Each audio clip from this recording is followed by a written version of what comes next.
Hello everyone. आज हम लोग देखेंगे नंस्ट इक्वेशन और उसके अनुप्रयोग। ये पूरा आज हम लोग एक वीडियो में कंप्लीट करेंगे। तो सबसे पहले नंस्ट इक्वेशन हम देखते हैं। बोर्ड पे हेडिंग लिखा है नंस्ट इक्वेशन। हम लोगों ने इलेक्ट्रोड विभव पढ़ा है। इलेक्ट्रोड विभव की हम लोगों ने निर्भरता देखी है ताप और सांद्रण पर।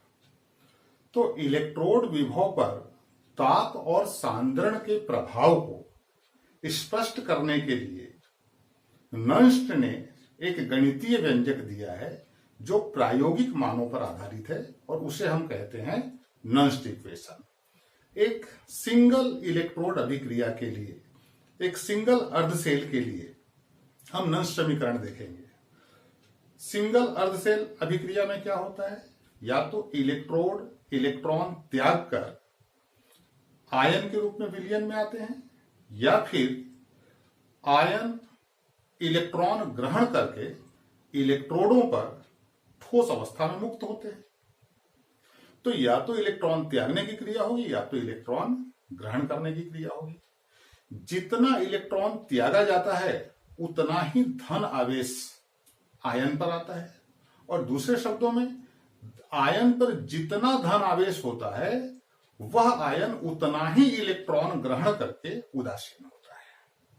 तो हम यहां पर मान के चलते हैं, एक सिंगल इलेक्ट्रोड अभिक्रिया लिखे हैं कि m n प्लस आयन है। आयन पर आवेश कितना है? n plus. तो वह कितने इलेक्ट्रॉन ग्रहण करके उदासीन होगा? n इलेक्ट्रॉन ग्रहण करके उदासीन होगा। तो यहां पे हमने बताया कि विलयन में आयन है, उसके ऊपर आवेश है n प्लस। यह n इलेक्ट्रॉन ग्रहण करके और ठोस में परिवर्तित हो रहा है, इलेक्ट्रोड में परिवर्तित हो रहा है।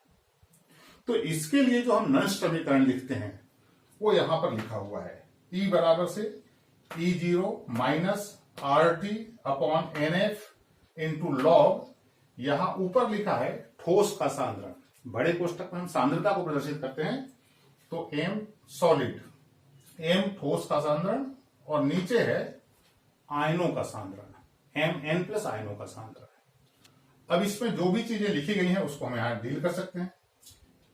E क्या है? हमें इलेक्ट्रोड विभव ज्ञात करना है, तो जो दी गई सांद्रता और ताप पर इलेक्ट्रोड विभव हमें ज्ञात करना है वह है E। और इस इलेक्ट्रोड विभव पे ही हम सांद्रण और ताप का प्रभाव देख रहे हैं, उसके लिए ये व्यंजक है। तो यहां से स्टार्ट करते हैं। E0 क्या है? मानक इलेक्ट्रोड विभव। R है यहां पर गैस स्थिरांक। गैस स्थिरांक का मान यहां हम जूल वाला लेंगे, 8.314 जूल प्रति केल्विन प्रति मोल। T है परम ताप, ये जो ताप है केल्विन में लेना है, केल्विन ताप। N है त्यागे गए या ग्रहण किए गए इलेक्ट्रॉनों की संख्या। हम ऐसा भी कह सकते हैं कि अभिक्रिया में भाग लेने वाले इलेक्ट्रॉनों की संख्या। इलेक्ट्रोड अभिक्रिया में या तो इलेक्ट्रॉन त्यागे जाएंगे या तो ग्रहण किए जाएंगे। तो त्यागे गए अथवा ग्रहण किए गए इलेक्ट्रॉनों की संख्या। और F है फैराडे स्थिरांक, इसका मान होता है 96,500 कूलम। तो ये यहां पर नंस्ट समीकरण का एक सामान्य रूप है। अब इस समीकरण में ये देखिए यहां पर ये ठोस का सांद्रण है। ठोस की सांद्रता को स्थिर माना गया है, ठोस के सांद्रण में कोई परिवर्तन नहीं होता, ऐसा हम मान के चलते हैं। तो जहां ठोस का सांद्रण है उसकी जगह हम क्या लिख सकते हैं? 1। तो यहां हमने बाकायदा लिखा हुआ है, परंतु ठोस का सांद्रण स्थिर होता है, अतः ठोस का सांद्रण बराबर से 1 मान सकते हैं। तो ये वाला मान जब हम इस समीकरण में रखेंगे तो ये समीकरण का रूप ये आ जाएगा, E बराबर से E0 minus RT upon NF into log 1 upon MN plus आयनों का सांद्रण। अब जो समीकरण है इसमें लघुगणक का आधार प्राकृतिक लघुगणक का आधार है, और हमें पता है कि अगर प्राकृतिक लघुगणक के आधार को हम 10 में परिवर्तित करते हैं, क्योंकि जो लॉग टेबल हमको दिया जाता है उसमें आधार 10 होता है, तो जहां लॉग देखने की आवश्यकता होगी तो हम इसका उपयोग नहीं कर सकते, इसको हमको परिवर्तित करना पड़ेगा, ये आधार को परिवर्तित करना पड़ेगा। तो इसको जब हम आधार 10 में परिवर्तित करते हैं तो यहां 2.303 का गुणा करना पड़ता है, तब ये हो जाता है लॉग आधार 10 इस प्रकार। तो ये याद रखना है, इसका उपयोग हम कई जगह करेंगे। जब भी लघुगुणक का आधार 10 में परिवर्तित करेंगे तब हमें इतना गुणा करना पड़ेगा। तो यहां पर लघुगुणक का आधार 10 में परिवर्तित करने पर ये 2.303 का हमने गुणा कर दिया, तो ये समीकरण हमको इस रूप में प्राप्त हो गया। अब देखिए, अगर ये जो एम एन प्लस आयन नीचे है, इसको अगर ऊपर ले जाएंगे तो यहां माइनस की जगह क्या हो जाएगा, प्लस। तो कई बार कुछ पुस्तकों में यहां पर प्लस लगाया हुआ है, तो ये एम एन प्लस आयन ऊपर चला जाता है, सीधे सीधे हो जाता है log M N plus ion. तो चाहे इस रूप में लिखें या प्लस लगा के इसको ऊपर ले जाए, वो एक ही बात है। अब यहां पर ये जो समीकरण है, इसमें अगर ताप 298 केल्विन और बाकी फैराडे की जगह 96,500 कूलम, आर की जगह 8.314, ये वाला मान अगर रखते हैं तो हम लिख सकते हैं कि 298 केल्विन ताप पर जो नंस समीकरण का स्वरूप है वो ये वाला है, E = E0 minus 0.059 n upon n into log 1 upon mn plus आयनों का सांद्रण। तो ये जो रूप है यहां पर नंस समीकरण का, इसी को हम व्यापक रूप कहते हैं।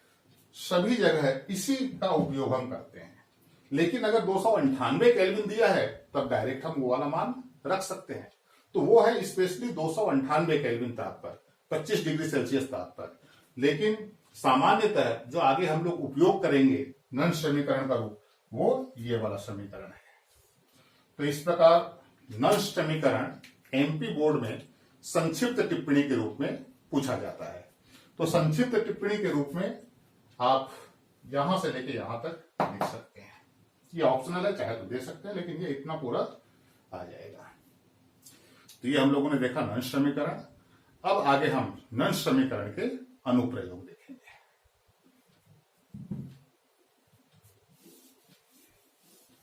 पहला अनुप्रयोग है सेल का विद्युत वाहक बल ज्ञात करना, ईएमएफ का निर्धारण।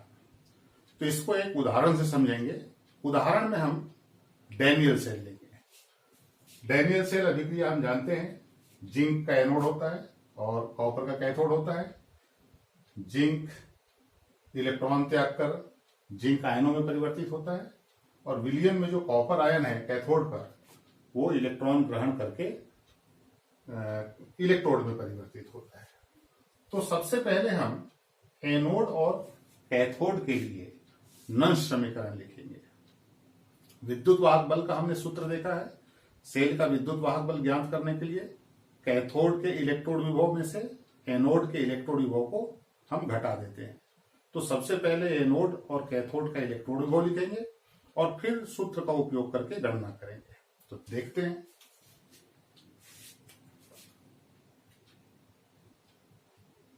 अतः नंस समीकरण से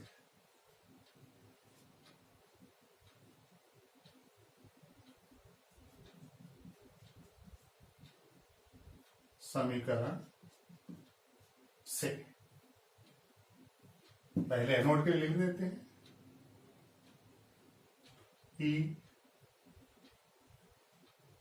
एनोड अर्थात एनोड का इलेक्ट्रोड विभव। तो ये हो जाएगा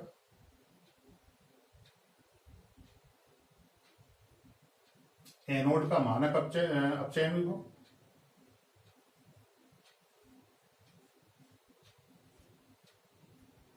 माइनस 2.303 RT। अब हमें पता है कि यहां पर दो इलेक्ट्रॉनों का लेन देन होता है डैनियल सेल में। तो n का मान यहां 2 हो जाएगा, F इंटू लॉग 1/, यहां जिंक आयनों का सामना आ जाएगा, Zn 2+, आयनों का सांद्रण। इसको हम मान लेंगे समीकरण नंबर 1। इसी प्रकार कैथोड के लिए लिखेंगे तथा ई कैथोड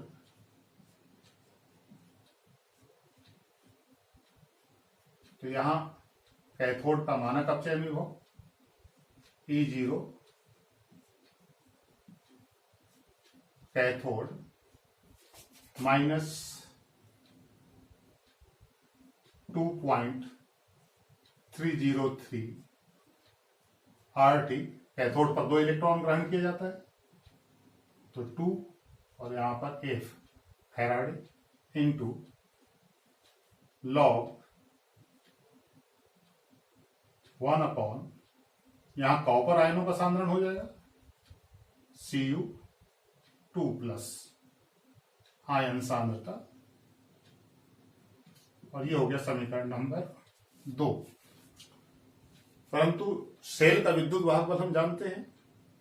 सेल का विद्युत वाहक बल कैथोड का इलेक्ट्रोड विभव माइनस एनोड का इलेक्ट्रोड विभव, तो हम इसको लिख सकते हैं। परंतु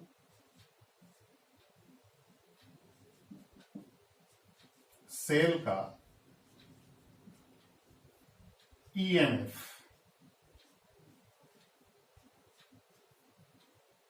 इसको हम लिखते हैं ई सेल बराबर से ई कैथोड माइनस ई anode.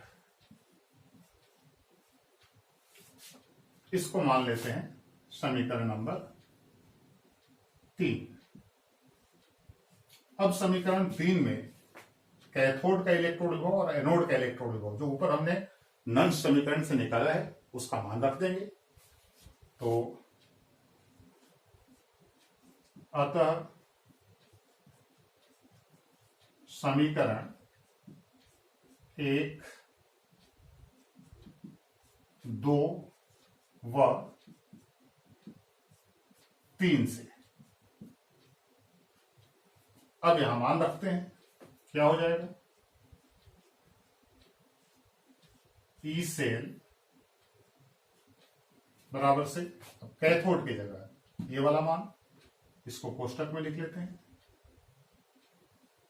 E0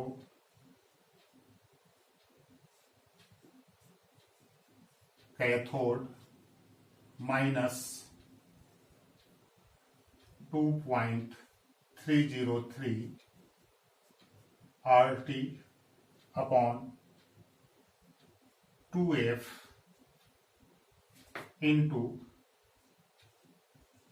log 1 upon Cu2 plus ion. ये इतना हो गया कैथोड का मान। अब ई एनोड यहां लिखा हुआ है ऊपर, तो minus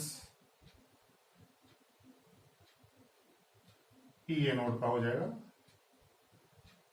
E0 anode minus 2.303 RT upon 2F into log यहां जिंक आयन है 1 अपॉन Zn2 प्लस आयनों की सांद्रता। तो इस प्रकार जो ईएमएफ का सूत्र है उसमें हमने कैथोड और एनोड का मान रख दिया समीकरण 1 व 2 से। अब इसको हम सरल कर लेंगे। जब कोष्टक खोलेंगे तो ये हो जाएगा माइनस और ये हो जाएगा प्लस। तो इलेक्ट्रोड विभव वाले जो पद हैं इनको हम पहले लिख लेंगे। ये हो जाएगा ई सेल बराबर से E0 कैथोड, और ऋण चिन्ह के साथ ही आ जाएगा E0 एनोड।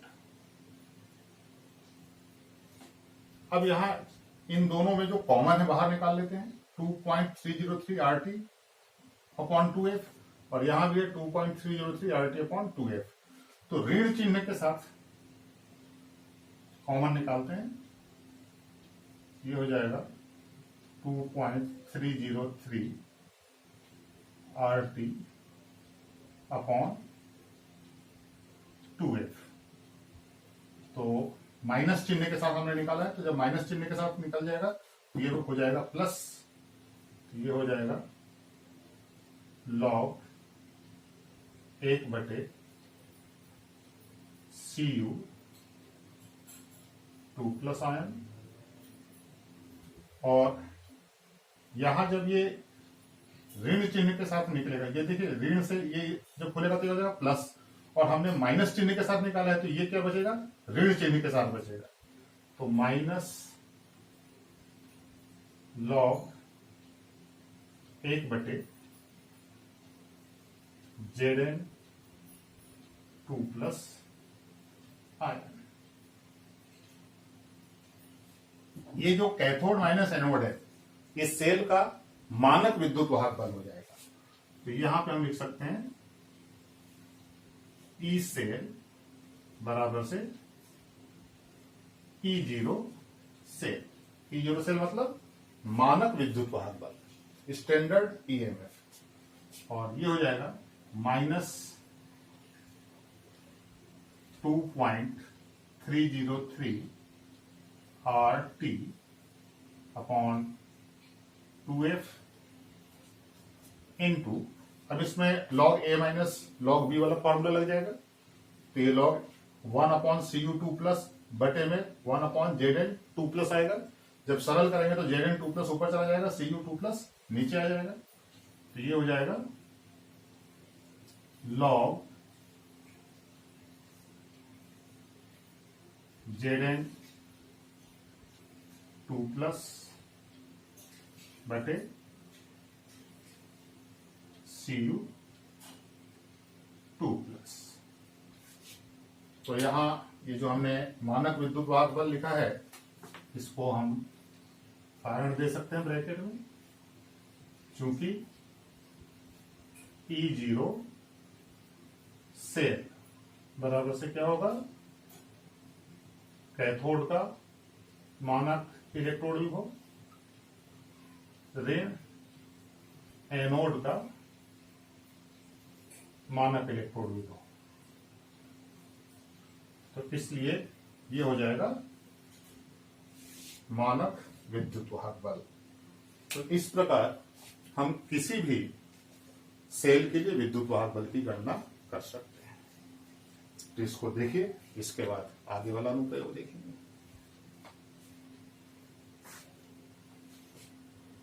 दूसरा अनुप्रयोग है सेल के लिए साम्य स्थिरांक की गणना। देखिए, जब हम सेल से विद्युत ऊर्जा प्राप्त करते हैं तो सेल धीरे धीरे डिस्चार्ज होने लगता है।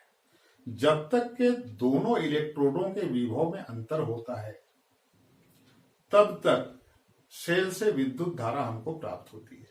धीरे धीरे ये अंतर घटने लगता है और एक स्थिति ऐसी आती है जब दोनों इलेक्ट्रोडों के विभव समान हो जाते हैं। उस स्थिति में सेल का विद्युत वाहक बल शून्य हो जाएगा, क्योंकि विद्युत वाहक बल क्या है, कैथोड का इलेक्ट्रोड विभव ऋण एनोड का इलेक्ट्रोड विभव। जब दोनों समान हो जाएंगे तो दोनों को घटाएंगे तो मान क्या आएगा, शून्य। और ऐसी स्थिति में सेल से विद्युत धारा मिलना हमको बंद हो जाती है।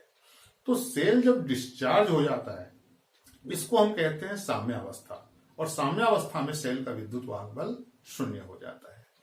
तो हम मानकर चलते हैं कि एक सामान्य सेल अभिक्रिया है जो साम्यावस्था में है। तो N1A प्लस N2B, और ये परिवर्तित हो रहा है M1C प्लस M2D। एक सामान्य पद लिखा है, तो इसके लिए हम नंश समीकरण लिख सकते हैं। अतः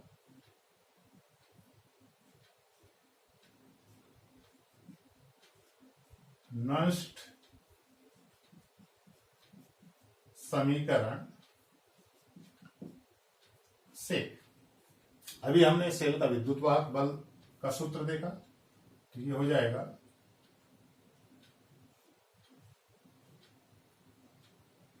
बराबर से E0 सेल माइनस 2.303 RT बटे NF और इनटू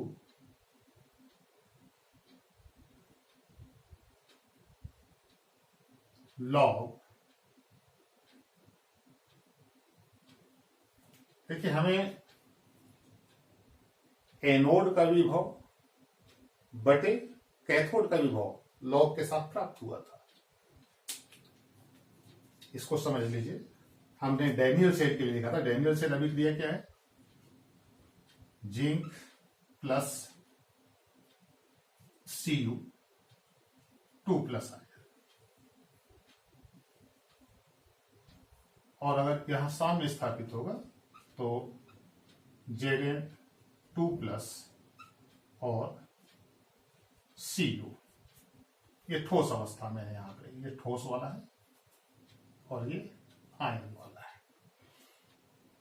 अब इसके लिए हमने नष्ट समीकरण अभी देखा विद्युत वाहक बल के लिए, E सेल बराबर से E0 सेल और माइनस 2.303 RT बटे 2F इंटू लॉग, यहां Zn 2+ आयन और यहां पर Cu 2+ आयन। अब वास्तव में हमने ठोस के सांद्रण को इकाई माना था। अगर ठोस का सांद्रण भी साथ में लिख दें तो यहां पर आ जाएगा Cu ठोस और नीचे आ जाएगा Zn ठोस। तो नष्ट समीकरण में शुरू में ही हम लोगों ने ठोस का सांद्रण इकाई मान लिया था, लेकिन अगर हम पूरा लिखना चाहें तो ये इस प्रकार से प्राप्त होता है। तो उस हिसाब से अगर देखिए तो यहां पर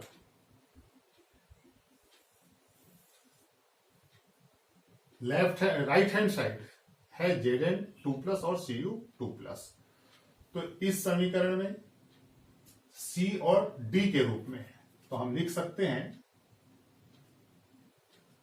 C। अब देखिए यहां पर मोलों की संख्या सब एक है, यहां सबके मोलों की संख्या एक है, तो सबके ऊपर घात कितनी है, एक है। लेकिन यहां मोलों की संख्या दी गई है, C की मोल कितने हैं, M1, तो ये हो जाएगा M1 गुणित यहां पे D आ जाएगा और ये हो गया M2। अब देखिए बटे में क्या है, यहां पर ये वाला टर्म है Zn ठोस और Cu 2+, Zn ठोस और Cu 2+। तो ये वाला जो पद है ये आएगा नीचे a की घात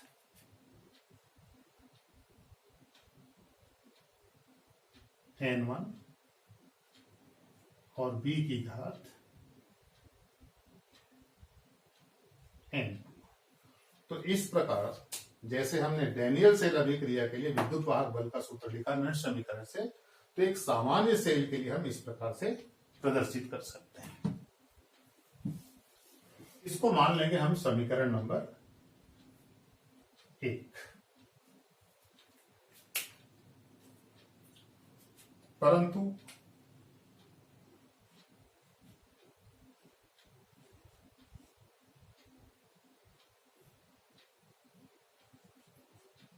साम्य स्थिरांक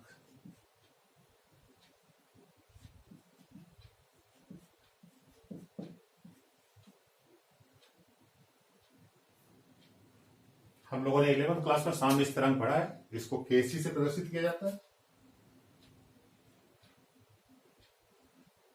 और केसी बराबर से इस अभिक्रिया के लिए हो जाएगा c की घात m1 d की घात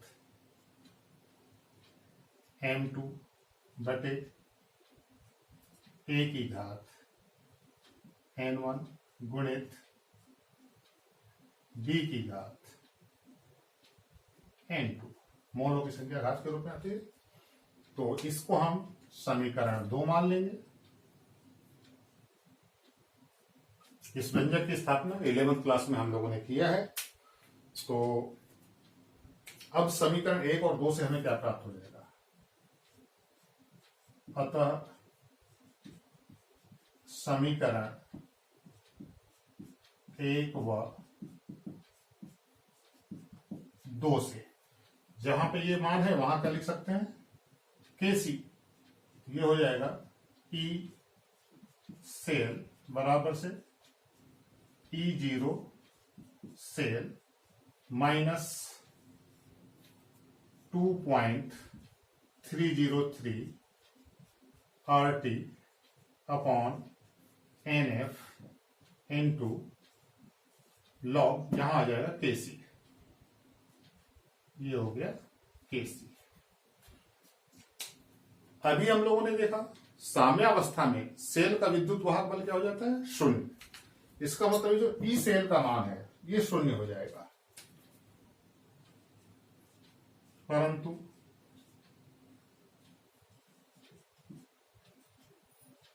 साम्यावस्था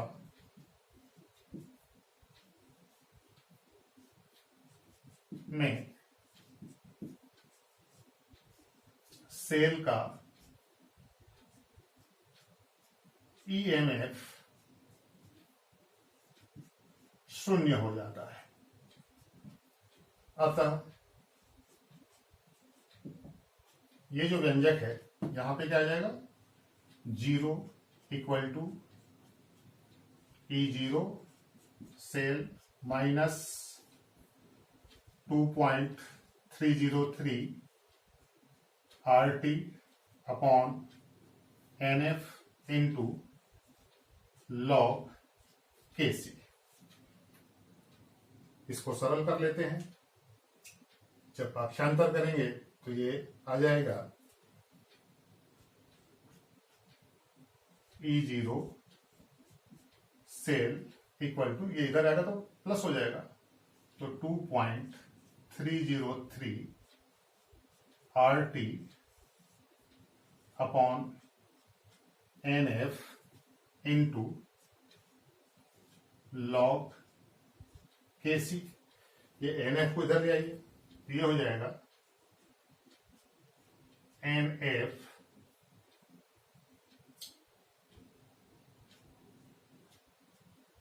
E0 cell equal to 2.303 RT into log KC.